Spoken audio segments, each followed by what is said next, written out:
মৰ্মেতা মিত্ৰ বহুত এগৰাকী ভাল ছিংগাৰ হয়। তেওঁ এগৰাকী বেংগলী ছিংগাৰ হ'লেও তেওঁৰ স্কিল বহুত ভাল। তেওঁক একো গালি নাপাৰিব।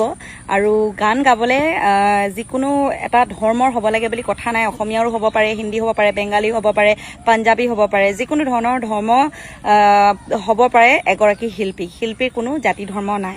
এতিয়া কথাটো হ'ল মৰ্মিতা মিত্ৰই যদি জুবিনদাৰ এই গানবিলাক যে বেলেগ ষ্টাইললৈ, বেলেগ এটা বেসুৰা ষ্টাইললৈ বা বেয়া কৰিবলৈ যে বিচাৰি আছে, সেইটো আগতেও প্ৰগ্ৰেম কৰা আপোনালোকে দেখি পাইছে। তেতিয়াও ডাঙৰ ডাঙৰ প্ৰগ্ৰেমবিলাকত যিসকলে মাতিছে ৰাইজ, তেওঁলোকক আপোনালোকে ক'ব, সেই কমিটিবিলাকক আপোনালোকে কওক যে আপোনালোকে এই মৰমৰ আমাৰ জুবিনদাৰ গানবিলাক কৰাৰ পিছতো তাই কেলে ইমান ডাঙৰ ডাঙৰ প্ৰগ্ৰেমকেইটালৈ আপোনালোকে মাতিছে। আমাৰ অসমত কি আমাৰ অসমীয়াৰ নিজৰ জীয়ৰীবিলাকৰ, নিজৰ আমাৰ অসমৰ মানুহবিলাকৰ কি ভাল গান নায়ে নেকি? বহুত ভাল ভাল ছিংগাৰ আছে। তেওঁলোকে নিজৰ কষ্ট সাধনাৰ পিছত বহুত টকা খৰচা কৰিও বহুত ধুনীয়াকৈ গান বহুত লিখি বনাই থৈ গৈছে, গম পাইছেনে? আৰু সেইটো কাৰণে হয়তো এক্সাম্পল দিব নালাগে, ৰাইজে নিজে ক'ব তেনেকুৱা ছিংগাৰ আছে। গতিকে আপোনালোকে ভুলটো যদি দেখিছে, ছোৱালীগৰাকীক গালি পাৰি কি লাভ? তাইৰ স্কিল আছে, তাই বহুত ধুনীয়া গান গায়, তাইক গালি পাৰি লাভ নাই। তেওঁক যিসকলে মাতিছে সেই কমিটিসকলে সেইটো কথা বুজিব লাগে। আৰু যিবিলাক প্ৰগ্ৰেম পাইছে, এতিয়া প্ৰগ্ৰেম পোৱাটোতো পাবই, কিন্তু মই এইটোৱে কথা ক'ম, আপুনি নিজৰ গান নাই, আপুনি হামিং দিবলৈ আছে, আপোনাৰ বহুত একদম স্কিল দেখাবলৈ আছে। আপুনি হামিং দেখাবলৈ গান লিখিব নালাগে নহয়। হামিংটো আপুনি এনেই টানিব পাৰে, আপোনাৰ মিউজিকৰ লগত আপুনি এনেই হিন্দী গানৰ লগত মিলাই দিয়ক। অকণমান হামিং আপুনি আপোনাৰ স্কিল দেখাব বিচাৰি আছে। জানো মই, যেতিয়া মানুহ এটা আপোনালোকেও হয়তো এইটো বুজি পায় যে যেতিয়া মানুহ এটাৰ মানে থাকে, সেই বস্তুটোৰ ওপৰত নলেজ থাকে, তেতিয়া মানুহে এনেও অলপ শ্ব' অফ কৰিবই বিচাৰে। কিন্তু শ্ব' অফ কৰাৰ জেগাটো চাব লাগে। শ্ব' অফ কৰা সেই যিখিনি ওপৰত কৰিছে সেই বস্তুখিনি চাব লাগে, হয়নে নাই? আজি আমাৰ মৰমৰ সেই জুবিনদাৰ যে আপুনি যে গানকেইটা যে এনেকুৱা বেয়া কৰিলে, আমি সৰুৰ পৰা আজিলৈকে মানে ডাঙৰ হ'লোহি, সৰুৰ পৰা দুখ লাগিলেও, সুখ লাগিলেও, ভাল লাগিলেও, বেয়া লাগিলেও সেই জুবিনদাৰ গানকেইটাই শুনো। কাৰণ সেই গানকেইটা আমাৰ একেবাৰে একদম অন্তৰৰ ভিতৰত সোমাই থকা আৱেগ হয়। গোটেই অসমীয়া মানুহৰ অন্তৰৰ ভিতৰত সোমাই থকা আৱেগ হয়। গতিকে সেই আৱেগৰ গানকেইটা আপুনি এনেকুৱা কৰিলে আপোনাক হয়তো কোনো মানুহে ভাল নাপাব। বাকী আপুনি গান গোৱাত বহুত ভাল, আপোনাক কোনোবাই গালি পাৰিছে, সেইটো আপুনি তেনেকুৱা লেতেৰা শব্দ আচলতে ইউজ কৰিব নালাগে। বহুত মানুহে কমেণ্টত দিছে এগৰাকী ছোৱালী মানুহৰ লেতেৰা ক'ব নালাগে। যিটো কৰিব লাগে, য'ত কৰিব লাগে সেই বস্তুখিনি তাতেই যদি কৰে, তেতিয়াহ'লে হয়তো এইটো বস্তু আজি সেই গৰাকীয়ে গানখিনি বেয়াকৈ গাবলৈ তেওঁ সেইখিনি সুবিধা নাপায়, হয়নে ৰাইজ? আৰু বাকী আপুনি নিজৰ গান গাই থাকক, প্ৰগ্ৰেম পাইছে কৰি থাকক, কিন্তু আপুনি স্কিল দেখাবলৈ হ'লে কিন্তু মই এইটোৱে ৰিকুৱেষ্ট কৰিম, আপুনি হামিং দিয়ক, হিন্দী গান এটা দিয়ক, হিন্দী গানৰ আধা অকল হামিংটো উলিয়াই পেলাই দি দিয়ক, তেতিয়া মানুহে আপোনাক একো ক'বলৈ নাযায়, আপোনাৰ স্কিলটোৱে চাব। কিন্তু আমাৰ মৰমৰ জুবিনদাৰ গানকেইটা আপুনি প্লিজ এনেকুৱা নকৰিব। নকওঁ বুলি ভাবিছিলোঁ, কিন্তু ক'বলৈ বাধ্য হ'লো। মানে গোলাঘাট কেন্দ্ৰীয় ৰঙালী বিহুৱে মৰ্মিতাৰ সৈতে থকা বিহু চুক্তিখন বাতিল কৰিছে। কথাটো শুনি বহুত বেছি আচৰিত হৈছোঁ। নমস্কাৰ, মই বন্তিমা। যাবলৈ ওলাইছোঁ বিহু সম্ৰাজ্ঞী চাবলৈ। যিহেতু যিজোৱাই আহিছে গম পাইছে, সিহঁতে চাব বিচাৰিছে কাৰণে যাবলৈ ওলাইছোঁ। যাবলৈ একেবাৰে মন নাই, তথাপিতো আৰু যে কি নহওক, গোলাঘাট কেন্দ্ৰীয় ৰঙালী বিহুৱে মৰ্মিতাৰ সৈতে থকা বিহু চুক্তিখন যে বাতিল কৰিছে, এই কথাটো শুনি এইকাৰণেই আচৰিত হৈছোঁ, কিয়নো অসমৰ প্ৰতিখন বিহু কমিটি, যিসকল বিহু কমিটিৰ সৈতে মৰ্মিতাৰ চুক্তি আছিলে, আটাইকেইখন বিহু কমিটিয়ে কিয় চুক্তি বাতিল কৰিব নোৱাৰে? এবাৰ দেখুৱাই দিয়ক যে আমি অসমীয়া, এতিয়াও আমি একগোট হৈ আছোঁ। বাঁহী বাঁহী এই গীতটো জুবিন গাৰ্গদেৱে আমাৰ কাহিলীপাৰাৰ বিহু মঞ্চত যেতিয়া গাইছিলে, প্ৰথম লাইনটো গায়ে তেওঁ যিটো সন্মুখত চাউণ্ড বক্স আছিলে, চাউণ্ড বক্সটোত জঁপিয়াই দিছিলে। তেতিয়া তেখেত যথেষ্ট সৰু আছিলে জুবিন গাৰ্গ, আৰু আমি বহুত বেছি আচৰিত হৈছিলোঁ, এইটো কি আচলতে, কিয় জঁপিয়াইছে এনেকুৱা ধৰণৰ, দেখা নাছিলোঁ তেনেকৈ জঁপিওৱা। আৰু সেইটো মোৰ জুবিন গাৰ্গৰ লাইভ প্ৰথম শ্ব' চাইছোঁ। এনেই জুবিন গাৰ্গক মই বহুতবাৰ লগ পাইছোঁ, কিন্তু লাইভ প্ৰগ্ৰেম সেইটোৱেই চাইছিলোঁ। আৰু যেতিয়া তেখেতে সম্পূৰ্ণ গীতটো গাবলৈ ধৰিলে, গোটেই বিহু মানে বাকৰি নিস্তব্ধ হৈ গৈছিলে। ইমান ধুনীয়া হাৰ্ট টাচ কৰি যোৱা এটা গীত, আৰু সেই গীতটো আজি মৰ্মিতাৰ দৰে এগৰাকী শিল্পীয়ে ইমান বেহুৰাকৈ গাইছে। সেইটো তেওঁ ধৃষ্টতা আচলতে কৰিব নালাগিছিলে। তেখেতেতো ভালেই গায় দেখিছোঁ, তথাপিতো কিয় কৰিলে সেইটো মই নাজানো। বহুত দল সংগঠনে তেখেতক সকিয়নি দিছে, সকিয়নি দিব আপোনালোকে আৰু ক্ষমা খুজিব, এনেদৰে চলি থাকিব নেকি? আৰু আগতেও তেনেকৈ ক্ষমা খুজিছে বহুতবাৰ। তেনেকৈ যদি চলি থাকে অনাগত দিনতো এনেকুৱা ভুল কৰিয়ে থাকিব, অকল মৰ্মিতা বুলি নহয়, আৰু বহুত মৰ্মিতা ওলাব এনেদৰে ভুল কৰিবলৈ। সেইটো কাৰণে কথাখিনি ক'বলৈ আহিলোঁ। সেইটো কাৰণে মই সকলো বিহু কমিটিকে অনুৰোধ জনাম, যাতে মৰ্মিতাৰ সৈতে যিসকল বিহু কমিটি চুক্তিবদ্ধ হৈছিলে বাতিল কৰক, আৰু তেতিয়াহে অনাগত দিনত বেলেগ শিল্পীয়ে তেনেকৈ বেহুৰাকে গীত গাবলৈ সাহস নকৰিব আৰু প্ৰথমতে শিকি বুজি লওক। আৰু এটা কথা কওঁ, জুবিন গাৰ্গৰ ওপৰত মই ভিডিঅ' নবনাওঁ, যিহেতু জুবিন গাৰ্গৰ ওপৰত যেতিয়াই ভিডিঅ' বনাওঁ তেতিয়াই কণ্ট্ৰভাৰ্চি কৰে যে ভিউজ পাবলৈ আহিছে বা সেইটো কণ্টেণ্ট হিচাপে লৈছে বুলি। কণ্টেণ্ট নহয়, আচলতে নকওঁ বুলি ভাবিছিলোঁ কিন্তু ক'বলৈ বাধ্য হ'লোঁ, মানে দেখি দেখি মানে অতিষ্ঠ হৈ গৈছোঁ আৰু সেইটো কাৰণে বোলো কথাখিনি কৈ দিওঁ। সকলো বিহু কমিটিকে অনুৰোধ জনাম যাতে আপোনালোকে মৌমিতাৰ সৈতে থকা চুক্তি বাতিল কৰে আৰু দেখুৱাই দিয়ে আমাৰ অসমীয়াৰ একত্ৰিত, যে আমি অসমীয়াসকল এতিয়াও একত্ৰিত হৈ আছোঁ আৰু আমি অসমীয়া বুলি সদায় নিজকে গৌৰৱ কৰোঁ। জুবিন গাৰ্গ আমাৰ গৌৰৱ। জুবিন গাৰ্গৰ গীত যদি এনেকৈ বেহুৰাকে গাবলৈ লয়, অনাগত দিনতো বেলেগেও গাবলৈ সাহস কৰিব। গতিকে সেইটো পদক্ষেপ যদি আপোনালোকে ল'ব পাৰে, সকলোৱে হয়তো বাহ দিব প্ৰতিখন বিহু কমিটিকে। আৰু এইখিনিতে গোলাঘাট কেন্দ্ৰীয় ৰঙালী বিহু কমিটিলৈ একেবাৰে মানে নমস্কাৰ জনাইছোঁ, চৰণ চুই তেখেতলোকক মই ধন্যবাদ জ্ঞাপন কৰিছোঁ। এইখিনি ধৃষ্টতা দেখুৱালে, যে এইখিনি সাহস দেখুৱালে, ইমান ধুনীয়া এটা পদক্ষেপ ল'লে, মানে হয়তো বাকীবিলাকে ভয় কৰিব পাৰে, গতিকে আপোনালোকে ভয় নকৰিব আৰু দেখুৱাই দিয়ক মৌমিতাৰ সৈতে যি চুক্তি আপোনালোকৰ আছে, যিসকল বিহু কমিটি আছে, আপোনালোকে বাতিল কৰক আৰু দেখুৱাই দিয়ক আমি অসমীয়া, আমি এতিয়াও সকলো একত্ৰিত, আমি অসমীয়া বুলি সদায় গৌৰৱ কৰোঁ। সেইটোৱে কথা। যি কি নহওক, যাওঁ। যদিও জুবিন গাৰ্গৰ অবিহনে প্ৰতিখন মঞ্চই প্ৰতিটো বিহু বাকৰি একেবাৰে উকা উৰুঙা, মানে মানুহৰ উপস্থিতি একেবাৰে হেৰেঙা। তথাপিতো আৰু ছোৱালী বহুত আশা কৰি আহিছিলে বিহু চাম বুলি, গতিকে তাইক লৈ যাওঁ। জোৱাই যিহেতু আহিছে, বছৰেকত এবাৰেই আহে আৰু বহাগ বিহুত এইবাৰেই প্ৰথম আহিছে সিহঁতে। তেন্তে থেংক ইউ ছ' মাছ ভিডিঅ'টো চাই থকাৰ বাবে ধন্যবাদ। আৰু যদি কিবা কওঁতে ভুল হৈছে মোক ক্ষমা কৰি দিব। ধন্যবাদ। মৰ্মিতা মিত্ৰ নামৰ এই তথাকথিত যিগৰাকী গায়ক গায়িকা, সেই ছোৱালীজনীয়ে আচলতে জুবিন দাক টকা ঘটাৰ আহিলা হিচাপে ব্যৱহাৰ কৰা যেন আমাৰ লাগে। মানে তেওঁ বিহুৰ প্ৰগ্ৰেম পাবৰ কাৰণে জুবিন দাৰ লগত তেওঁ এখন পোষ্টাৰ উলিয়াইছে, য'ত জুবিন দা আছে, লগতে তেওঁৰ ফটোখন আছে। এইটো হ'ব পাৰে নেকি বাৰু? আপোনালোকে ভাবি চাওক কথাটো। এতিয়া যে শেহতীয়াকৈ মৰ্মিতা মিত্ৰই জুবিন দাৰ এটা গীত কেনেকৈ বিকৃত ৰূপত উপস্থাপন কৰিছে আপোনালোকে নিশ্চয় দেখিছে, সৰ্বত্ৰে চৰ্চা হৈছে। মানে জুবিন দাই যেনেকৈ গানটো গাইছে তেনেকৈ তেওঁ নাগায়, তেওঁ বেলেগ ষ্টাইল এটা আনি এতিয়া জুবিন দাৰ নিচিনা এগৰাকী আচলতে লিজেণ্ডাৰী আৰ্টিষ্টৰ গান তেওঁ বিকৃত কৰিব খুজিছে। সেই মেণ্টেলিটিটো আচলতে ক'ৰ পৰা আহিছে? তেওঁ জুবিন দাক ভগৱান বুলি যে কয়, মৰ্মিতা মিত্ৰই বিভিন্ন সময়ত জুবিন দাক ভগৱান বুলি কয়। ভগৱান বুলি যেতিয়া কয়, ভগৱানৰ লগত মৰ্মিতা মিত্ৰ নামৰ সেই মহিলাগৰাকীয়ে নিজৰ ফটোখন কেনেকৈ একেলগে আচলতে সমান চাইজত, জুবিন দাৰ ফটোখন যিমান ডাঙৰ সেই সমান আকৃতিৰ এখন ফটো তেওঁ পোষ্টাৰত উলিয়াইছে। সেইটো তেওঁ মাৰ্কেটিং কৰি আছে, যাতে অসমত বিহুৰ অনুষ্ঠান বেছিকৈ পায়। সেইটোৱে হৈছে। জুবিন দাক সঁচাকৈ ভাল নাপায়। সেই শ্যামকানু মহন্তবিলাকে যে কৈছিলে, শ্যামকানু মহন্ত, সিদ্ধাৰ্থ শৰ্মা, শেখৰ জ্যোতি, সেই মানুহবিলাকেও এসময়ত জুবিন দাক বেকবন বুলি কৈছিলে। জুবিন দা তেওঁলোকৰ কাৰণে একদম, জুবিন গাৰ্গ নহ'লে তেওঁলোক জীয়াই থাকিবই নোৱাৰে, তেনেকুৱা কথা কৈছিলে এইবিলাক মানুহে। শেষত জুবিন দাকটো সেই মানুহবিলাকে হত্যাৰ মুখলৈ ঠেলি দিলে। আপোনালোকে নিশ্চয় সেই কথা গম পায়। আৰু মৰ্মিতা মিত্ৰৰ কথাটোত আপোনালোকে কেতিয়াও বিশ্বাসত নল'ব। তেওঁ এতিয়া ক্ষমা খুজিছে। তেওঁ কৈছে যে জুবিন গাৰ্গ মৰ্মিতা মিত্ৰৰ কাৰণে বোলে ভগৱান সদৃশ, ভগৱান বুলি কৈছে, সদৃশে নহয় ভগৱান। মৰ্মিতা মিত্ৰৰ কাৰণে জুবিন দাক ভগৱান বুলি কৈছে। তাৰপাছত ভগৱানৰ গান কেনেকৈ গাব লাগে সেই প্ৰথমতে সেই কথাটো শিকি ল'ব লাগে নে নাই? এতিয়া জুবিন দাৰ নিচিনা এগৰাকী আৰ্টিষ্টক বাৰম্বাৰ ব্যৱহাৰ কৰি থাকিব, সেইটো কোনে সহ্য কৰিব? মৰ্মিতা মিত্ৰৰ প্ৰসংগটোলৈ আহিছোঁ আমি, যে তেওঁৰ ক্ষেত্ৰত আমি দেখিছোঁ তেওঁ এক্টিংটো কৰে। সেইটো জুবিন দাক ভাল পাওঁ বুলি এক্টিং কৰে। সঁচাকৈ মই ভাবোঁ যে মৰ্মিতা মিত্ৰৰ ক্ষেত্ৰত জুবিন দাৰ কথা কৈ তেওঁ টকা ঘটিব পাৰে, কিন্তু সঁচি ভাল পোৱা, সঁচি শ্ৰদ্ধা সন্মান জুবিন দাৰ প্ৰতি এই মৰ্মিতা মিত্ৰ নামৰ এই গায়িকাগৰাকীৰ যে নাই, সেই কথাটো স্পষ্ট হৈছে। মই প্ৰথমতে এই পোষ্টাৰটোৰ কথাই কৈছোঁ।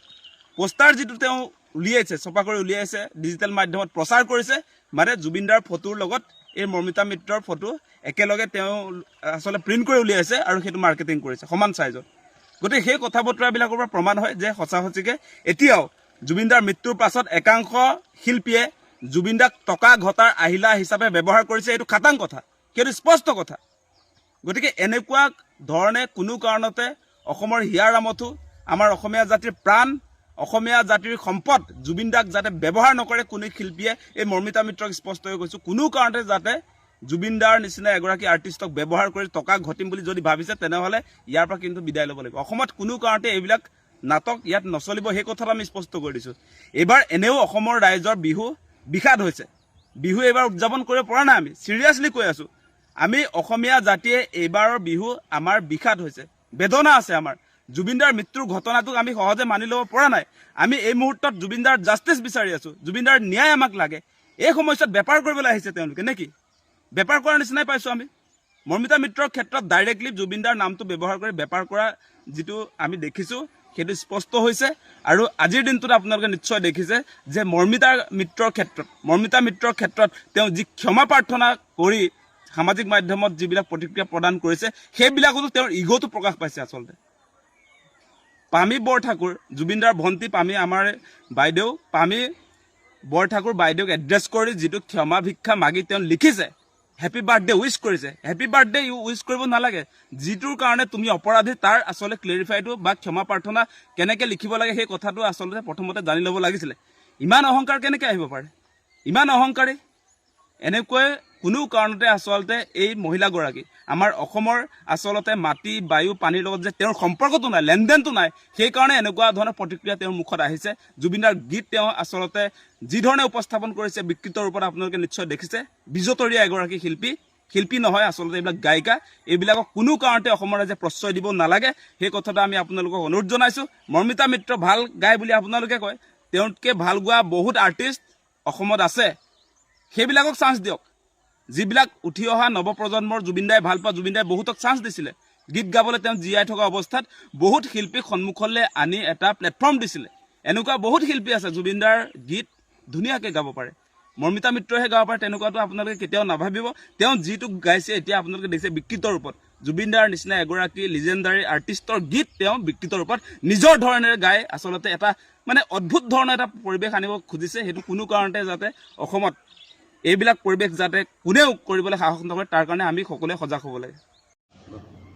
কালি সংবাদ মাধ্যমত দেখিবলৈ পোৱা গ'ল, প্ৰচাৰ হোৱা দেখিবলৈ পোৱা গ'ল যে মহিলা আসন সংৰক্ষণ বিধেয়কখন বাতিল কৰা হ'ল বুলি সংবাদ মাধ্যমত দেখিবলৈ পোৱা গ'ল। আৰু লগে লগে দেশৰ গৃহমন্ত্ৰী তথা অসমৰ ডক্টৰ হিমন্ত বিশ্ব শৰ্মা ডাঙৰীয়াও মন্তব্য কৰিলে কংগ্ৰেছ হেনো মহিলাৰ বিৰোধী দল। এতিয়া ডক্টৰ হিমন্ত বিশ্ব শৰ্মা ডাঙৰীয়াক প্ৰথমে 3টামান প্ৰশ্ন সুধিব বিচাৰিছো যে অসমত যে নিৰ্বাচন হৈ গ'ল 2024 তাত মহিলাক কিমান টিকট দিলে, বিজেপিয়ে মহিলাক কিমান টিকট দিলে? প্ৰথম প্ৰশ্ন। 2 নম্বৰ প্ৰশ্ন, যিটো দলৰ 1/3 সাংসদ নাৰী নিৰ্যাতন ধৰ্ষণৰ লগত জড়িত অভিযুক্ত, তেওঁলোকৰ মুখত এনেধৰণৰ ন্যায় কথা ক'লে শোভা নাপায়। আৰু 3 নম্বৰ হৈছে যে আপোনালোকে ৰাতিৰ ভিতৰতে মানে চৰকাৰে ৰাতিৰ ভিতৰতে ৰাতি 12টা বজাত বিল পাছ কৰা আপোনালোকৰ ৰেকৰ্ড আছে, তেনেহ'লে আপোনালোকে 33% মহিলা সংৰক্ষণ বিধেয়কখন নিজে পাছ কিয় কৰা নাই আজিলৈকে? এইখনটো যদি চাবলৈ যাওঁ 2023 চনত কেন্দ্ৰীয় বিজেপি চৰকাৰে এই আইনখন গৃহীত অলৰেডি কৰি থৈছে, ৰাষ্ট্ৰপতিয়ে স্বাক্ষৰ কৰি থৈছে, সম্পূৰ্ণৰূপে বিধেয়কখন আইনত পৰিণত হৈ আছে। কেতিয়া কাৰ্যকৰী কৰিব? এইখনটো কেতিয়াবাই পাছ হৈ আছে, ৰাষ্ট্ৰপতিৰ ছিগনেচাৰো আছে। কালি আচলতে যিখন বিল গৃহীত নহ'লে সেইখন হৈছে, যিখন বিল বাতিল কৰা হৈছে সেইখন হৈছে সমষ্টি পুনৰ নিৰ্ধাৰণ বিল, যি বিল সংসদত মোদী চৰকাৰে প্ৰণয়ন কৰিব নোৱাৰিলে। অৰ্থাৎ কালি সংবিধান 131 সংখ্যক সংশোধনী বিধেয়ক 2026খন বাতিল কৰা হৈছে। আৰু এইখন চৰকাৰে, বিজেপি চৰকাৰে মহিলাক ঢাল হিচাপে ব্যৱহাৰ কৰি পেলাই তেওঁলোকে মহিলা সংৰক্ষণৰ কথা কৈছে। 2023 চনত বিজেপি চৰকাৰে কি কৈছিলে যে লোকপিয়ল হ'ব, সমষ্টি পুনৰ নিৰ্ধাৰণ হ'ব, তাৰ পিছত হেনো মহিলা সংৰক্ষণ হ'ব। এতিয়া যদি চাবলৈ যায় কালি যিখন বাতিল হ'ল অৰ্থাৎ সংবিধান সংশোধনী বিধেয়ক 2026, আৰু সেইখন বাতিল হোৱাৰ পিছত বিজেপিয়ে প্ৰচাৰ চলাইছে যে মহিলা আসন সংৰক্ষণ বিলখন বাতিল কৰা হৈছে। এতিয়া কথা হৈছে যে আমি কংগ্ৰেছে কি বিচাৰিছো? কংগ্ৰেছ মহিলা বিৰোধী নহয়, মহিলা বিৰোধী হৈছে বিজেপি দল। কাৰণ ডক্টৰ হিমন্ত বিশ্ব শৰ্মাই কি কয়, কংগ্ৰেছে নিজৰ সতীত্ব হনন কৰি পেলাই চাকৰি লোৱাৰ কথা কয়, প্ৰিয়ংকা গান্ধী ডাঙৰীয়াক বেয়া ব্যৱহাৰ কৰে, সুপৰ্ণখা কয়, আমাৰ সোনিয়া গান্ধী ডাঙৰীয়াক কংগ্ৰেছ কি বিধৱা বুৰ্খে কি পিছে 50 কৰোड़ কি গাৰ্লফ্ৰেণ্ড, জাৰ্চি গাই, এইবিলাক মহিলাক কোনে ব্যৱহাৰ কৰে? আজি মণিপুৰত মহিলাৰ ওপৰত যি অত্যাচাৰ হৈছে সেই বিষয়ে বিজেপি চৰকাৰখনে মাত মাতিছেনে?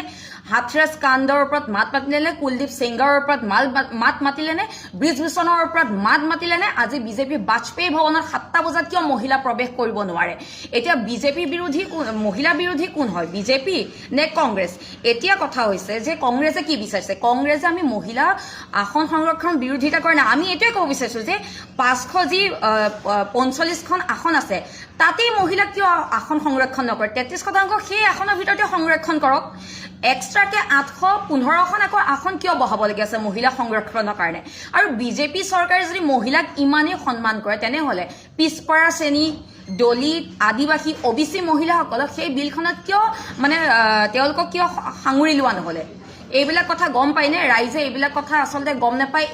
এইখন চৰকাৰে লুকুৱাই থৈছে। আচলতে বিজেপি চৰকাৰে যিখন নাৰী মহিলাৰ আসন সংৰক্ষণ বন্দনা যিখন আছিলে বিল, সেইখন কেতিয়াবাই আইনত পৰিণত হৈ আছে, কেৱল কাৰ্যকৰী কৰা নাই। কাৰ্যকৰী কেতিয়া কৰিব? ৰাষ্ট্ৰপতিৰ ছিগনেচাৰ দি থোৱা আছে, সেইখন কাৰ্যকৰী আজিয়ে কৰক, কালিয়ে কৰিব পাৰিলেহেঁতেন, কিয় নকৰিলে? এতিয়া ডিলিমিটেশ্যনৰ কথা কৈছে। এতিয়া বিজেপি চৰকাৰ তথা মোদী ডাঙৰীয়ে আমাক চৰ্ত বান্ধি দিছে যে ডিলিমিটেশ্যন কৰি পেলাই আসন বহাব, মানে তেতিয়া মানে ডিলিমিটেশ্যন কৰক, তাৰ পিছতহে মানে মহিলা আসন সংৰক্ষণ তেওঁলোকে কৰিব।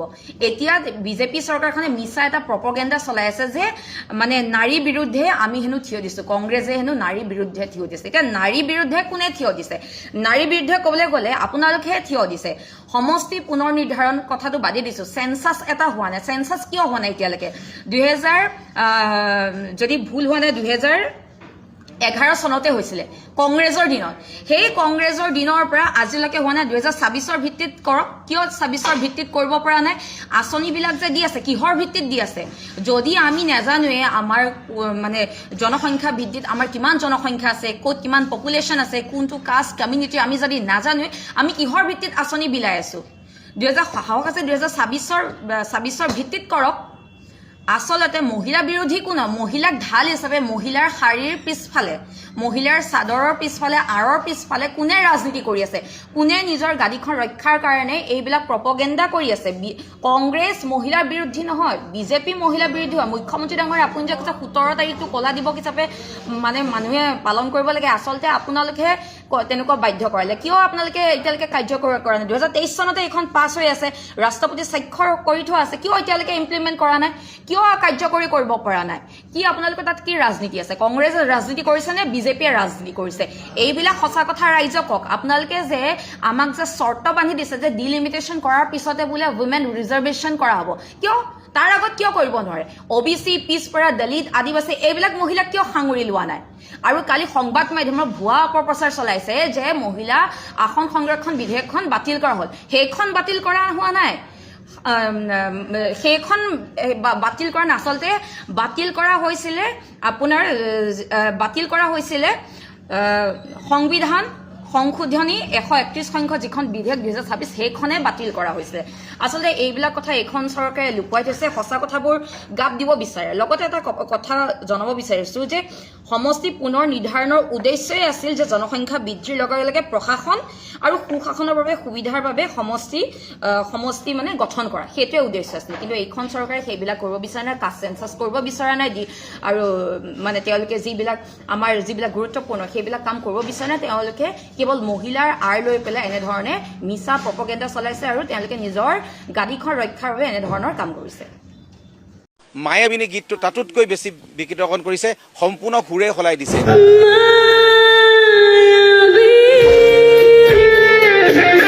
বাঢ়ি বাঢ়ি গীতটো যি ধৰণে বিকৃতকৰণ কৰিলে, কোনোবা মেনেজাৰে মৰ্মিতা মিত্ৰ মেনেজমেণ্ট কৰি আছে, চলাই আছে, আৰু তেখেতে গোটেই বস্তুটোক অলপ বেলেগ ধৰণে লৈ গৈছে, আৰু গোটেইখিনি মৰ্মিতা মিত্ৰক এই নাটক কৰিবৰ কাৰণে তেওঁৱেই শিকাই দিছে। অসমীয়া শিল্পীসকলক নিশেষ কৰাৰ যি পৰিকল্পনা কৰিছে এয়া আমি কেতিয়াও হ'বলৈ নিদিওঁ। জুবিনদাৰ অনুপস্থিতিত জুবিনদাৰ গানটো তেনেকে সুৰ সলনি কৰি দিব পাৰে। 24 ঘণ্টাৰ ভিতৰত আমি সময়সীমা বান্ধি দিছিলোঁ যে জুবিন ক্ষেত্ৰত গৈ তেখেতে ক্ষমা খুজিব লাগিব আৰু অসমৰ ৰাইজক ক্ষমা খুজিব লাগিব। সমগ্ৰ অসমৰ জুবিন অনুৰাগীয়ে মৰ্মিতা মিত্ৰৰ অনুষ্ঠান বাতিল কৰিছে, বৰ্জন কৰিছে। মৰ্মিতা মিত্ৰক নিষিদ্ধ কৰিছে। মৰ্মিতা মিত্ৰক আৰু অনুষ্ঠান কৰিবলৈ দিয়া নহ'ব বুলি ইতিমধ্যে ঘোষণা কৰিছে। যিসমূহে মৰ্মিতা মিত্ৰৰ অনুষ্ঠান এই বছৰ বাতিল কৰা নাই, তেওঁলোকে অনতিপলমে বাতিল কৰিবলৈ আমি আহ্বান জনাইছোঁ। মৰ্মিতা মিত্ৰৰ সীমা চেৰাই গৈছে কাৰণে আমি মৰ্মিতা মিত্ৰৰ বিৰুদ্ধে ব্যৱস্থা গ্ৰহণ কৰিছোঁ। ইয়াৰ পিছতো যদি অসমৰ একাংশ শিল্পীয়েও এনেধৰণৰ কাৰ্য, এনেধৰণৰ কুকাণ্ড বা জুবিনদাৰ গীতসমূহক ভুলকৈ উপস্থাপন, অসমীয়া গীতসমূহক ভুলকৈ উপস্থাপন কৰা দেখা গৈছে, আমি অনাগত দিনত সেইসকল শিল্পীকো আমি নাতি লগাবলৈ আমি সাজু আছোঁ। জুবিন গাৰ্গৰ সৃষ্টি কোনেও নিষেধ কৰিব নোৱাৰিব বা জুবিন গাৰ্গৰ সৃষ্টিক কোনেও ভুল ৰূপত উপস্থাপন কৰিব নোৱাৰিব। ইতিমধ্যেই আমি কালি সংবাদমেল যোগে আমি ঘোষণা কৰিছিলোঁ যে যিগৰাকী বংগৰ শিল্পী গায়িকা, তেখেতে জুবিনদাৰ গানসমূহ বিকৃতকৰণ কৰিছে, জুবিন দাৰ গানসমূহক বেলেগ ধৰণে উপস্থাপন কৰিছে, য'ত নেকি অসমীয়া জাতিৰ আৱেগত আঘাত সানিছে, অসমীয়া কৃষ্টি সংস্কৃতিৰ প্ৰতি ভাবুকি আনিছে আৰু যিসমূহ আচলতে কাণ্ড কাৰখানা কৰি আছে সেইবিলাকৰ ওপৰত আমি দৃষ্টি নিক্ষেপ কৰিছোঁ। আৰু সেইটো কাৰণে কালি সংবাদমেলত কৈছোঁ যে এইগৰাকী কণ্ঠশিল্পীয়ে বাৰে বাৰে, আচলতে এবাৰ দুবাৰ নহয়, বাৰে বাৰে এনেকুৱা ভুল কৰি আছে আৰু এবাৰ ভুল কৰিলে ক্ষমা কৰি দিব পাৰি, কিন্তু বাৰে বাৰে একেটা ভুলকে যদি কৰি থাকে তেনেহ'লে যদি আমি ক্ষমা কৰি থাকোঁ তেতিয়া আচলতে আমাৰ অসমীয়া জাতিক যি ধৰণে বহুতে সুবিধা লয় সদায় এনেকৈ সুবিধা ল'ব। কাৰণ কিয় তেওঁলোকে ডাঙৰ ডাঙৰ ভুল কৰিব, ডাঙৰ ডাঙৰ ভুল কৰাৰ পিছত আমি অসমীয়া জাতিয়ে আমি যিহেতু অতিথি পৰায়ণ হয় যে আমি মাফ কৰি দিম, ক্ষমা কৰি দিম, তাৰপিছত আকৌ তেওঁলোকে দুনাই সেই ভুল কৰিব। আৰু ঠিক তেনেকুৱা ধৰণৰ পৰিলক্ষিত হৈছে মৰ্মিতা মিত্ৰৰ ক্ষেত্ৰত। বিশেষকৈ বাঁহী বাঁহী গীতটো যি ধৰণে বিকৃতকৰণ কৰিলে, কিন্তু মায়াবিনী গীতটো তাতোতকৈ বেছি বিকৃতকৰণ কৰিছে, সম্পূৰ্ণ সুৰে সলাই দিছে। আৰু সেয়া কোনো এগৰাকী কণ্ঠশিল্পীৰ অধিকাৰ নাই, সেয়া কপিৰাইট এক্টৰ ভিতৰতো তেখেতৰ হেৰি নাহে যে কপিৰাইটেও ধৰিব, কাৰণ কিয় সেই গানটো পাৰ্মিশ্যন লোৱা নাই বা এগৰাকী কম্প'জাৰ যিটো ইণ্টেলেকচুৱেল প্ৰপাৰ্টি ৰাইট আছে, লিৰিচিষ্ট হওক কম্প'জাৰৰ হওক, পাৰ্মিশ্যন ল'ব লাগিব যদি তেখেতে সুৰটো সলনি কৰি গায়। কিন্তু জুবিন দাৰ অনুপস্থিতিত জুবিন দাৰ গানটো কেনেকৈ তেনেকৈ সুৰ সলনি কৰি দিব পাৰে। ইভেন যদি মোৰ গান এটাও যদি কোনোবাই তেনেকৈ সুৰ সলনি কৰি গায় তেনেহ'লে তাৰ উচিত জবাবদিহি হ'ব আৰু উচিত প্ৰত্যুত্তৰ দিব লাগিব আৰু আইনগতভাৱে সেয়া দোষী সাব্যস্ত হয়। সেইকাৰণে আমি জুবিন গাৰ্গৰ সৃষ্টিৰাজিক বিকৃত উপস্থাপন, অনাধিকাৰ ব্যৱহাৰ, অসমীয়া জাতিৰ আৱেগক আঘাত সনাৰ সম্পৰ্কে আমি এই এজাহাৰখন দাখিল কৰিছোঁ মৰ্মিতা মিত্ৰৰ বিৰুদ্ধে। আমি কালি ঘোষণা কৰিছিলোঁ যে আজি আমি 2 বজাত আমি দিছপুৰ থানাত এজাহাৰ দাখিল কৰিম আৰু এজাহাৰ দাখিল কৰি আৰু 24 ঘণ্টাৰ ভিতৰত আমি সময়সীমা বান্ধি দিছিলোঁ যে জুবিন ক্ষেত্ৰত গৈ তেখেতে ক্ষমা খুজিব লাগিব আৰু অসমৰ ৰাইজক ক্ষমা খুজিব লাগিব। আৰু লগতে যিসমূহ অনুষ্ঠান তেখেতে ইতিমধ্যেই কৰি আছিল, ইতিমধ্যেই যে উজনি অসমৰ 3খন বিহু মঞ্চই মৰ্মিতা মিত্ৰৰ অনুষ্ঠান বাতিল কৰিছে, কিন্তু বাকীসকল যিবিলাক অনুষ্ঠান আছে বা আহ্বায়ক সমিতি আছে, বিশেষকৈ নামনি অসমৰ ফালে কেইখনমান অনুষ্ঠানে এতিয়াও কিন্তু বাতিল কৰা নাই। উজনি অসমৰ ফালে সেয়া যিখিনি আদৰণীয় পদক্ষেপ লৈছে আহ্বায়ক সমিতিসকলে আমি ধন্যবাদ জ্ঞাপন কৰিছোঁ। মই অনুৰোধ জনাইছোঁ যে নামনি অসমৰ এজন বিশেষ আচলতে দালাল ৰূপী কোনোবা মেনেজাৰে মৰ্মিতা মিত্ৰ মেনেজমেণ্ট কৰি আছে, চলাই আছে আৰু তেখেতে গোটেই বস্তুটোক অলপ বেলেগ ধৰণে লৈ গৈছে আৰু গোটেইখিনি মৰ্মিতা মিত্ৰক এই নাটক কৰিবৰ কাৰণে তেওঁৱেই শিকাই দিছে। আমি যিহেতু মৰ্মিতা মিত্ৰ এখন ডাঙৰ নাটক ৰচিলে, এক অসমীয়া জাতিৰ বিৰুদ্ধে এক ষড়যন্ত্ৰ ৰচিছে, অসমীয়া শিল্পীসকলক নিশেষ কৰাৰ যি পৰিকল্পনা কৰিছে এয়া আমি কেতিয়াও হ'বলৈ নিদিওঁ। কাৰণ কিয় অসমীয়া শিল্পীসকলৰ, অসমীয়া থলুৱা শিল্পীসকলৰ আজি পেটত গুৰ মাৰিছে মৰ্মিতা মিত্ৰৰ নিচিনা এই বাহিৰৰ পৰা অহা যিসকল জুবিন দাৰ নামত গীত গাই কিনে, জুবিন দাৰ নামত বেপাৰ কৰি কিনে বেছি উদ্ভণ্ডালি কৰি আছে। সেইকাৰণে সীমা বান্ধি দিছিলোঁ আৰু সীমা চেৰাই গৈছে, সীমা অতিক্ৰম কৰিছে। ইয়াৰ পিছত আমি ক্ষমাৰ যোগ্য নহয় মৰ্মিতা মিত্ৰ, আৰু মৰ্মিতা মিত্ৰ অসমত বয়কট হ'ব লাগিব, বৰ্জন হ'ব লাগিব। এই বছৰ কোনো বিহু অনুষ্ঠানত যাতে মৰ্মিতা মিত্ৰ অনুষ্ঠান পৰিৱেশন কৰিব নোৱাৰে তাৰ ব্যৱস্থা কৰিব লাগিব, আৰু যদি নকৰে আহ্বায়ক সমিতিসমূহ জবাবদিহি হ'ব, আহ্বায়ক সমিতিসমূহে ইয়াৰ দায়বদ্ধ হ'ব। এইটো কাৰণ কিয় জুবিন অনুৰাগীয়ে, সমগ্ৰ অসমৰ জুবিন অনুৰাগীয়ে মৰ্মিতা মিত্ৰৰ অনুষ্ঠান বাতিল কৰিছে, বৰ্জন কৰিছে, মৰ্মিতা মিত্ৰক নিষিদ্ধ কৰিছে, মৰ্মিতা মিত্ৰক আৰু অনুষ্ঠান কৰিবলৈ দিয়া নহ'ব বুলি ইতিমধ্যে ঘোষণা কৰিছে। খুব দৰকাৰী কথা ক'বলৈ আহিলোঁ, কাৰণ এইটো কথা এতিয়া মই কৈ থৈ নিদিলে মোকো পাপে চুব। এইকেইদিন বিহু অনুষ্ঠান আৰম্ভ হোৱাৰ পৰা গতিকে জুবিনদাৰ গীত পৰিৱেশনক লৈ যথেষ্ট বিতৰ্ক হৈছে আৰু বিতৰ্ক হ'বলগীয়া কথাও বাৰু, কিন্তু তাৰ মাজতে মই দুটামান খুব গুৰুত্বপূৰ্ণ কথা ক'বলৈ বিচাৰিছোঁ আপোনালোকক। জুবিনদা জীয়াই থকা কালতে আমি দেখিছিলোঁ যে জুবিনদাৰ কিছুমান গীত আছিল যিবোৰ জুবিনদাৰ বাহিৰে বেলেগ কোনোবা কণ্ঠশিল্পীয়ে যে জীৱনত গাব পাৰিব মোৰ মনে নধৰিছিল। তাৰ মাজত বহুতকেইটা গীত আছে। মই নিজেও জুবিনদাৰ লগত বহুত দিন ফাংচন কৰিছিলোঁ আৰু এনেও আজি 30 বছৰে গান গাই আছোঁ।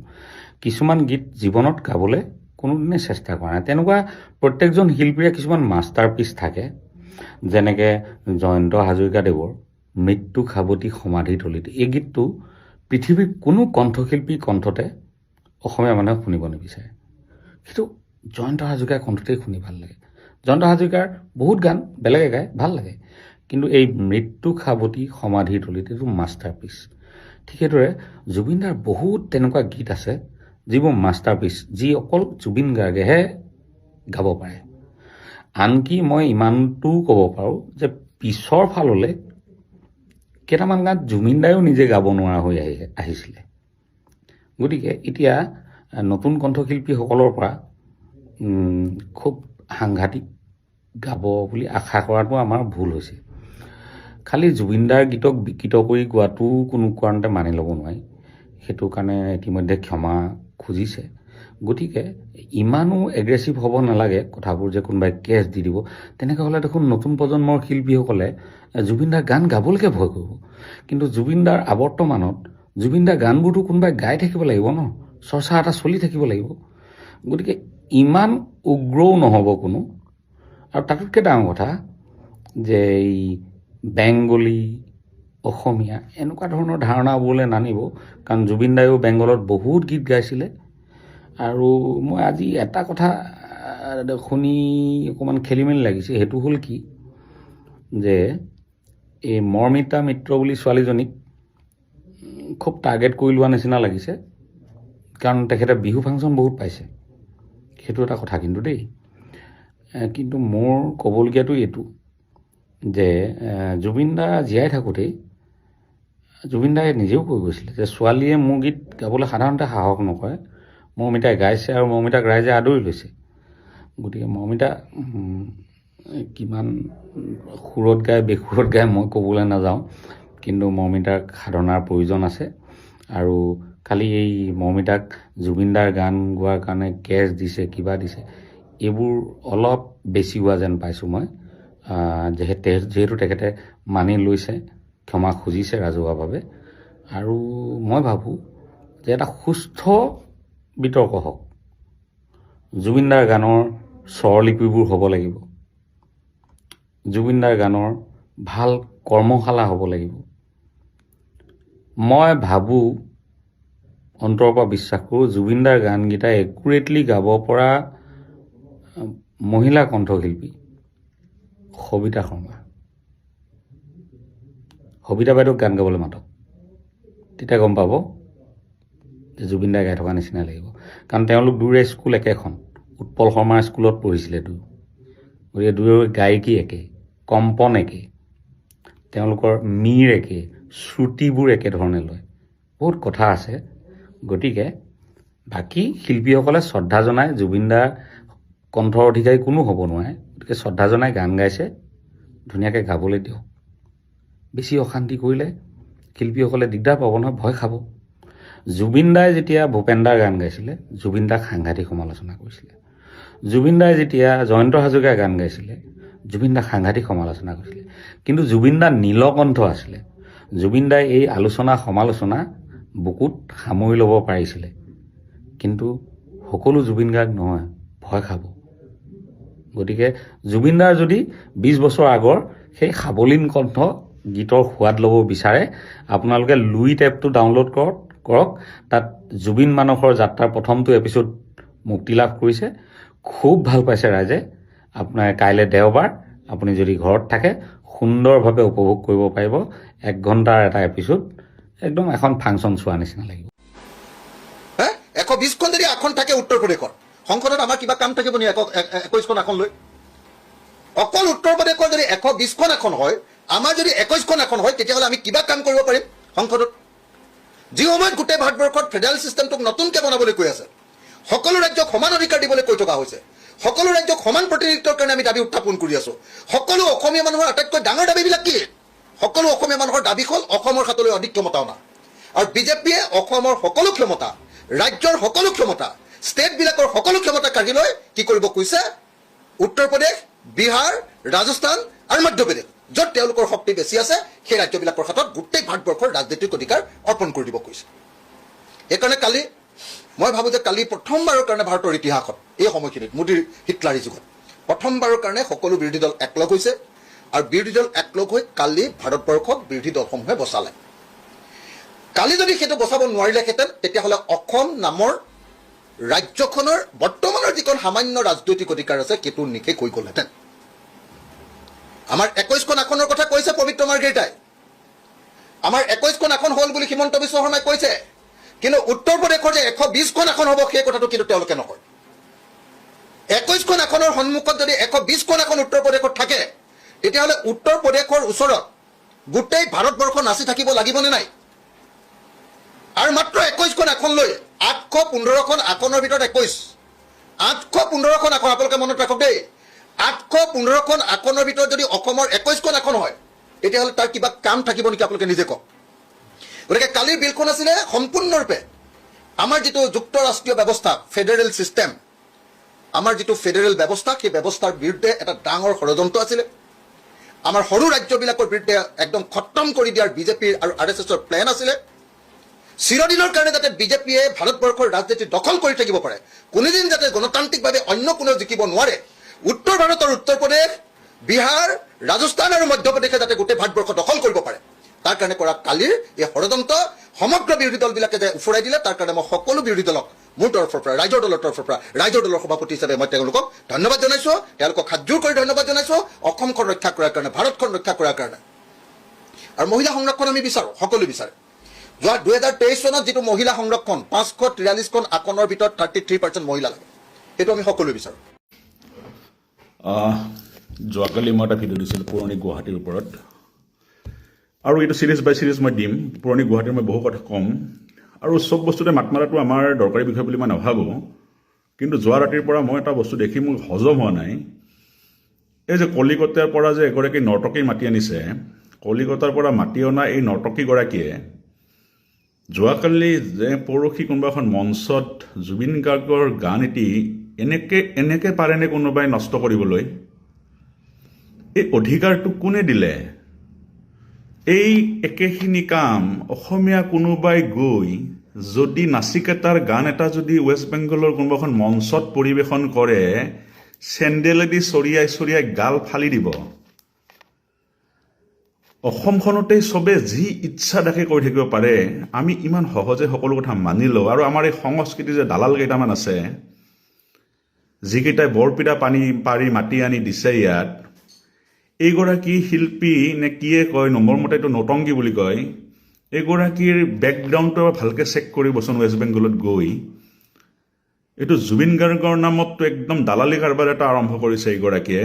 গতিকে এতিয়াই যদি সচেতন নহয়, এওঁলোকেতো অসমীয়া সংস্কৃতিক, জুবিন গাৰ্গৰ প্ৰাণৰ শিল্পী জুবিন গানক ক'ত নি পেলাব ঠিক নাই। প্ৰতিটো বিষয়ৰ আমি বিশেষজ্ঞ নহয়, জ্ঞান নহ'লেও সৰুৰ পৰা যিগৰাকী ব্যক্তিৰ গান শুনি শুনি ডাঙৰ হৈছোঁ, অকালতে প্ৰাণৰ শিল্পীগৰাকী আমাৰ মাজৰ পৰা নোহোৱা হৈছে, আৱেগ ঘাঁ শুকোৱা নাই বুকুৰ, কেনেকৈ পাৰে এনেকুৱা কাম কৰিবলৈ? এই যিসকল উদ্যোক্তাই মাতিছে, ইমিডিয়েটলি বয়কট কৰক। বহুত আছে আমাৰ ইয়াত, মাতক, আমাৰ লোকশিল্পী বহুত আছে, তেওঁলোকক 2 পইচা দিয়ক। এইবিলাক নাটক কিয় কৰে? এই বাৰত মদ খাই বাউঞ্চাৰ লৈ যোৱা বছৰ বাৰ্থডেৰ নামত যিটো উৎপাত কৰিছে, আপোনালোকে নিশ্চয় গম নাপায়। আমাৰ হাতত তথ্য থাকে, চ'ৰ্চ নোহোৱাকৈ কথাই নকওঁ। গতিকে জুবিন প্ৰাণৰ শিল্পী জুবিন গাৰ্গ, মই নামটো তেওঁ লোৱা নাই এতিয়ালৈকে, গমেই পাইছে মই কাৰ কথা কৈছোঁ। কলিকতাৰ পৰা ৱেষ্ট বেংগলৰ পৰা অহা নৌটংগীগৰাকীৰ কথা কৈছোঁ। ইমিডিয়েটলি তেওঁক কণ্ট্ৰল কৰক, নহ'লে কিন্তু অসমীয়া সংস্কৃতি ক'ৰবাত যাব। আমাৰ অসমীয়া মানুহে সেইটো কাম নকৰে, কেতিয়াও মৰি গ'লেও নকৰে। আমাৰ প্ৰাণৰ শিল্পী, আমাৰ এগৰাকী গৈ নাচিকাতৰ গান দম আছে, কলিকতাত গৈ ৰবীন্দ্ৰনাথ ঠাকুৰৰ কিবা এটা সেনেকুৱা দম আছে, সাহস আমাৰ অসমীয়া নকৰে। সেইবিলাক সাহস, এইবিলাক ক'ৰ পৰা আহি পৰিল ইয়াত? চব কণ্ট্ৰল কৰক। আমি সাংস্কৃতিক জীৱনত নহয় যদিও ভাই, আৱেগ আমাৰো আছে, আমি আনো যাতে আৰু ভৱিষ্যতে নহয় এনেকুৱা কাম। মই একদম হাতযোৰ কৰিছোঁ, ব্যৱস্থা লওক, আৰু উদ্যোক্তাবিলাকে যিবিলাকে মাতিছে নহয়, কেঞ্চেল কৰক ইমিডিয়েট এইটো। মৌমিতাৰ মই এবাৰ শুনা নাই, আগতো শুনিছোঁ তাইও কিবা দুবাৰ তিনিবাৰ কিবা কিবি হৈছে, দুবাৰ তিনিবাৰ তেওঁ ক্ষমা খোজে। এইটো একচুৱেলি এটা চিপ পাব্লিচিটি লয় তেওঁ, কিন্তু জুবিন দাৰ নামত এটা চিপ পাব্লিচিটি ল'ব নালাগিছিল। জুবিন দাও যেনেকৈ ৱেষ্ট বেংগলত যাই বঙালী গান গাইছিল, কিন্তু জুবিন দাৰ উচ্চাৰণ বিৰাট শুদ্ধ।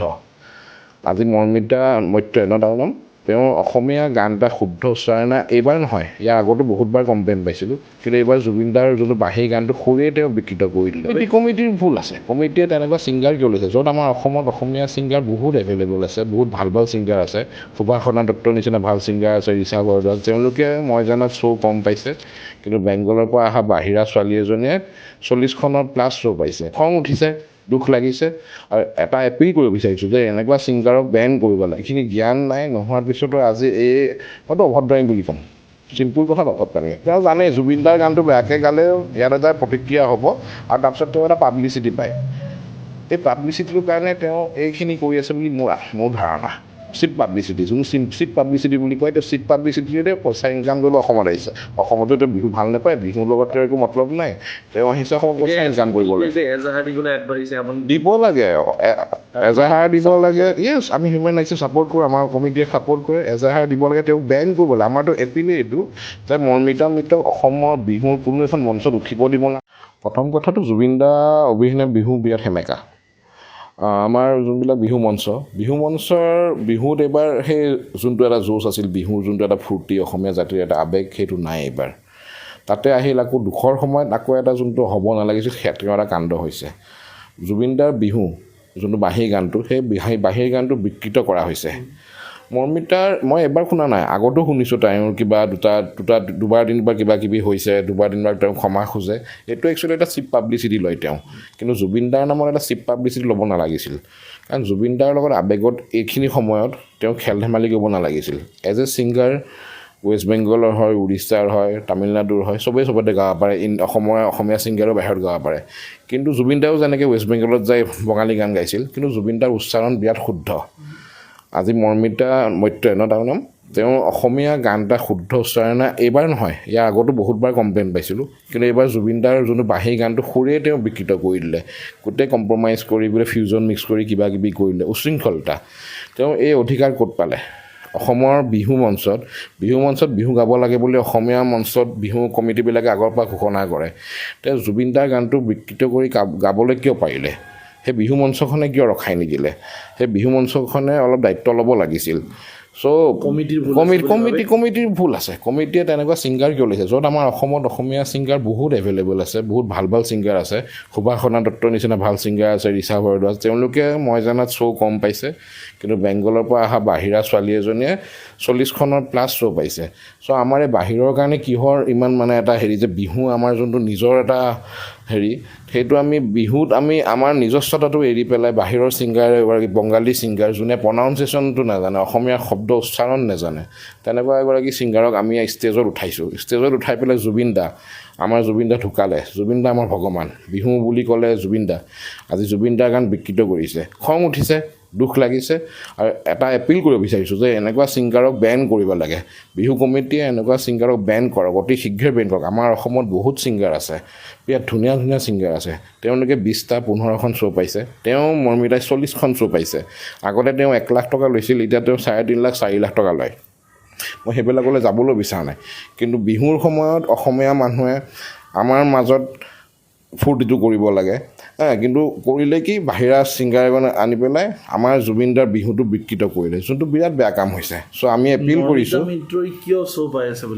এইটো এটা বিজনেছ তেওঁক আনিছে এটা লবি আনিছে আনি পেলাই তেওঁক এটা হেৰি কৰিছে অসমীয়া লবি বাহিৰা আমাৰ অসমীয়া মানুহে বাহিৰা ভাল পায় ৱেষ্টাৰ্ণ থিংছ ভাল পায় হেৰি থিংছ ভাল পায় বেংগলৰ পৰা ছিংগাৰ এজনী আনিছে কাৰণে আমাৰ বিৰাট ভাল লাগি তেওঁক শ্ব'বিলাক দি আছে এইটো এটা লবি হয় বিজনেছৰ চবেই জানে কিন্তু জুবিন দাই এইটো বিকৃত কৰিব নালাগিছিল চ' মৰ্মিতা মিত্ৰক বিহু কমিটিখিনিয়ে তেওঁক যদি লৈছে যি আছে এগ্ৰিমেণ্ট সেইবিলাক কেঞ্চেল কৰিব লাগে তেওঁক বেন কৰিব লাগে অলৰেডি জুবিন দাৰ ফেমিলি ফালৰ পৰা ফেচবুক পষ্ট এটা দিয়া হৈছে চ' ইমানখিনি কথা তেওঁ বুজিব লাগিছিল কমিটিবিলাকে বুজিব লাগিছিল কিন্তু সেইখিনি জ্ঞান নাই নোহোৱাৰ পিছতো আজি মইতো অভদ্ৰামী বুলি ক'ম চিম্পুল কথাত অভদ্ৰামী হৈছে আজি গোলাঘাটৰ এখন বিহু কমিটিয়ে কিন্তু মৰ্মিতাৰ 30 এপ্ৰিলৰ যি অনুষ্ঠান আছিল বাতিল কৰিছে তেনেকৈ গোটেইকেইখনে কৰিব লাগে যিমান কেইখনে এগ্ৰিমেণ্ট কৰিছে তিমান গোটেইকেইখনে বাতিল কৰিব লাগে এই বাতিলটো হ'ব লাগে অতি শীঘ্ৰে বাতিল কৰিব লাগে চব বিহু কমিটিয়ে নহ'লে হয়তো আমাৰ অসমীয়া শিল্পী বা গায়ক গায়িকাসকলৰ কিন্তু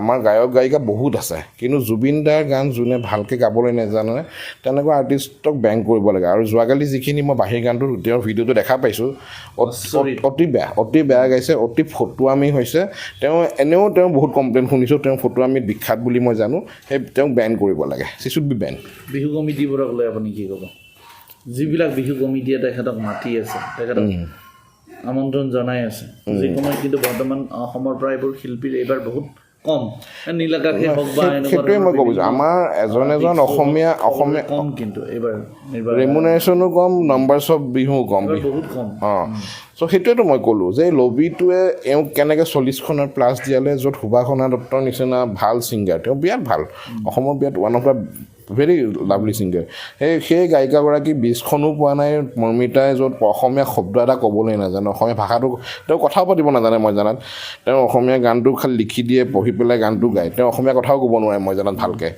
তেওঁ কথা ক'লেই গম পায় তেওঁ অসমীয়া উচ্চাৰণে নাই চ' তেওঁ কিয় দিছে সেই লবিটোৱে কোনফালে কি মাৰ্কেটিং কৰিছে কৰি পেলাই আজি অসমীয়া বিহুৰ নামত ধনদামী কৰিছে মানে জুবিন দা ঢুকাই গ'ল জুবিন দাৰ পিছত আহি পেলাই এইবিলাক কৰাটো একদম বিৰাট বেয়া কথা আমি আচলতে কি কৰি আছোঁ আমাক অসমতে আজিকালি আপোনাৰ এই বহাগৰ সময়তে অনা অসমীয়াই আহি কেতিয়াবা আক্ৰমণ কৰে কেতিয়াবা তেল ডিপত আমাৰ অসমীয়া ল'ৰাকে মাৰে কেতিয়াবা বা আমাৰ ফাঁচী বজাৰত আমাৰ অসমীয়া যুৱতীক আক্ৰমণ কৰে অনা অসমীয়াই এইফালে পশ্চিমবংগৰ পৰা আহি আমাৰ অসমীয়া শিল্পী কলাকুশলীৰ কৈ তেওঁলোকৰ বেছিকৈ এটা সেই অথচ মই আৰু এটা কথা কৈছোঁ জুবিন গাৰ্গ আৰু মৰ্মিতা মিত্ৰ আকাশ পাতাল আপুনি জুবিন গাৰ্গৰ কথা যিহেতু কৈছে পশ্চিমবংগত জুবিন গাৰ্গ যায় জুবিন গাৰ্গক তাৰে মানে ভগৱান বুলি ভাবে জুবিন দাই বঙালী গান যে গায় তেওঁ শুদ্ধ উচ্চাৰণেৰে গোটেইখিনি ধুনীয়া কৰে কিন্তু মৰ্মিতা মিত্ৰ পশ্চিমবংগত কিমান ফেমাছ আমাক সেইটো লাগে তেওঁ পশ্চিমবংগতো মই জানাত ইমান ফেমাছ নহয়